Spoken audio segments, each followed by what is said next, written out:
నమస్తే. Welcome to Andhra Prabha. నేను లక్ష్మి. చిన్నారుల నవ్వులంటే అందరికీ ఇష్టమే. కానీ కొందరు రాక్షసులు ఆ చిన్ని నవ్వులను నలిపేస్తూ వారి బాల్యాన్ని చీకట్లోకి నెట్టేస్తున్నారు. ఉపాధి పేరిట వెట్టి చాకిరీ చేయించడం, బాల కార్మికులుగా మార్చడం, మరోవైపు అక్రమ రవాణా. ఇలా ఎన్నో కష్టాల్లో నలిగిపోతున్న ఆ చిన్నారుల జీవితాల్లో మళ్లీ కొత్త వెలుగులు నింపేందుకు తెలంగాణ పోలీస్ శాఖ సీరియస్ గా రంగంలోకి దిగింది. జూలై 1 నుంచి 31 వరకు నెల రోజుల పాటు రాష్ట్ర వ్యాప్తంగా నిర్వహించిన ఆపరేషన్ ముస్కాన్ 12 ను గ్రాండ్ సక్సెస్ చేసింది. అసలు ఏంటి ఆపరేషన్ ముస్కాన్? ఈ నెల రోజుల స్పెషల్ డ్రైవ్ అసలు ఎలా సాగింది? ఎవరెవరిని ఎక్కడెక్కడి నుంచి రక్షించారు? ఆ కంటిపాపల జీవితాల్లో వెలుగులు ఎలా నింపారో ఇప్పుడు చూద్దాం.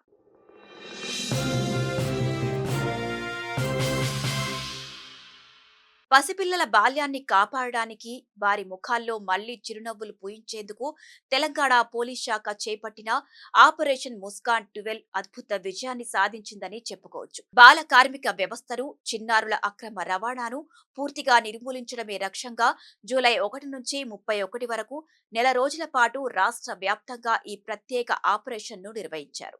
ఈ నెల రోజుల వేటలో ఏకంగా 6,307 మంది చిన్నారులను పోలీసులు రక్షించారు. మహిళా భద్రతా విభాగం ఆధ్వర్యంలో జిల్లా పోలీసు యంత్రాంగం, మహిళా శిశు సంక్షేమ శాఖ, కార్మిక శాఖ, రైల్వే పోలీసులు, స్వచ్ఛంద సంస్థలన్నీ కలిసి ఈ స్పెషల్ డ్రైవ్ చేపట్టాయి.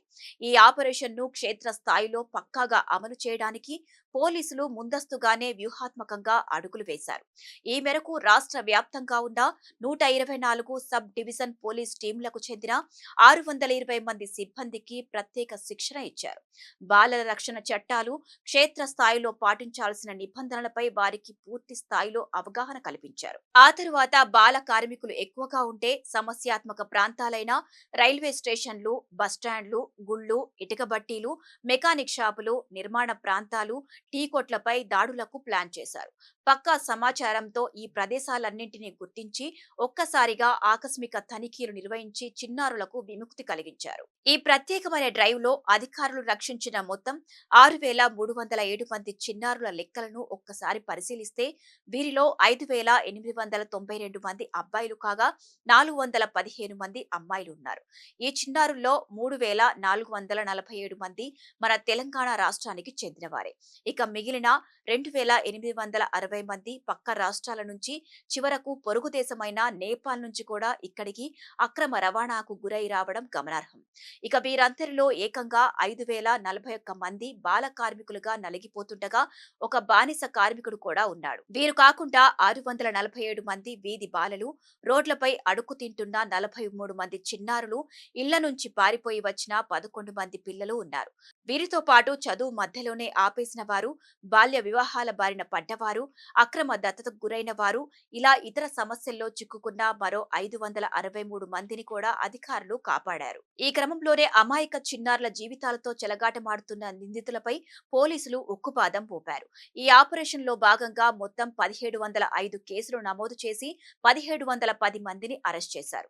కేవలం ఈ కేసుల పరిధిలోనే 1,989 మంది చిన్నారులను కాపాడారు. ఇక మరోవైపు కార్మిక శాఖ కూడా గట్టిగా స్పందించి 1,381 తనిఖీ నివేదికలు జారీ చేయడంతో పాటు కనీస వేతనాల చట్టం కింద నిబంధనలు ఉల్లంఘించిన యజమానులకు ఏకంగా 37.95 లక్షల రూపాయల భారీ జరిమానా విధించింది.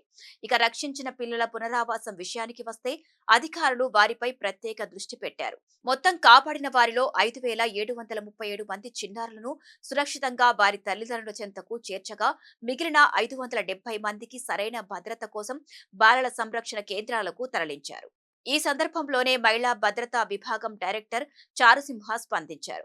బాలల అక్రమ రవాణాను, బానిస కార్మిక వ్యవస్థను రాష్ట్రం నుంచి పూర్తిగా తుడిచిపెట్టడమే లక్ష్యంగా అన్ని ప్రభుత్వ శాఖలు ఒక్కటై సమన్వయంగా పనిచేశాయని తెలిపారు. ఈ తరహా ప్రత్యేక ఆపరేషన్లతో తెలంగాణ పోలీసులు సాధించిన విజయం, చేపట్టిన చర్యలు దేశానికే మరోసారి ఆదర్శంగా నిలిచాయని కొనియాడారు. ఈ క్రమంలోనే ఆపరేషన్ ముస్కాన్ అనేది కేవలం పోలీసులకు సంబంధించిన ఒక కార్యక్రమం మాత్రమే కాదని, ప్రతి చిన్నారి జీవితాన్ని కాపాడే ఒక గొప్ప సామాజిక బాధ్యత అని అధికారులు స్పష్టం చేస్తున్నారు. తప్పిపోయిన పిల్లలను తిరిగి తల్లిదండ్రుల ఒడికి చేర్చడం, బాల కార్మిక వ్యవస్థను అరికట్టడం, చిన్నారుల హక్కులను పరిరక్షించడమే లక్ష్యంగా ఈ మిషన్ ముందుకు సాగుతోంది. ఈ స్పెషల్ డ్రైవ్ ద్వారా సాధించిన ఈ అద్భుత ఫలితాలు భవిష్యత్తులో చేపట్టే ఆపరేషన్లకు మరింత ఊపునిస్తాయని అధికారులు ఆశాభావం వ్యక్తం చేస్తున్నారు. అదే సమయంలో ఎవరైనా బాల కార్మిక చట్టాలను ఉల్లంఘించి పిల్లలతో పనులు చేయిస్తే తీవ్ర పర్యవసానాలు ఉంటాయని, వారిపై కఠిన చర్యలు తప్పవని గట్టిగా హెచ్చరిస్తున్నారు. మీ ఇంట్లో లేదా చుట్టుపక్కల ఎక్కడైనా బాల కార్మికులు కనిపిస్తే వెంటనే 1098 హెల్ప్ లైన్ కానీ లేదా 100 నంబర్కు గాని ఫోన్ చేసి చెప్పాలని, లేదా దగ్గర్లోని పోలీస్ స్టేషన్లో సమాచారం ఇచ్చి ఆ చిన్నారుల భవిష్యత్తును కాపాడాలని పోలీసులు కోరుతున్నారు. ఏది ఏమైనా కష్టాల్లో నలిగిపోతున్న చిన్నారుల ముఖాల్లో మళ్లీ చిరునవ్వులు పూయించడమే ఈ ఆపరేషన్ ముస్కాన్ అసలు లక్ష్యం. వేలాది మంది పిల్లలను నరకం నుంచి రక్షించి వారి జీవితాల్లో కొత్త ఆశలు చిగురించేలా చేయడమే ఈ కార్యక్రమం సాధించిన అసలైన విజయం. కేవలం ప్రభుత్వం, పోలీస్ శాఖ మాత్రమే కాకుండా సమాజంలో ఉన్న మనమందరం కూడా అప్రమత్తంగా ఉండి బాధ్యతగా వ్యవహరిస్తేనే ఈ బాల కార్మిక వ్యవస్థను, పిల్లల అక్రమ రవాణాను, భిక్షాటనను కూకటి వేళ్లతో సహా పెకిలించి వేయగలుగుతాం. కాబట్టి మన చుట్టూ ఉన్న చిన్నారుల బాల్యాన్ని కాపాడుకోవడంలో మన వంతు పాత్ర కూడా మనం పోషిద్దాం.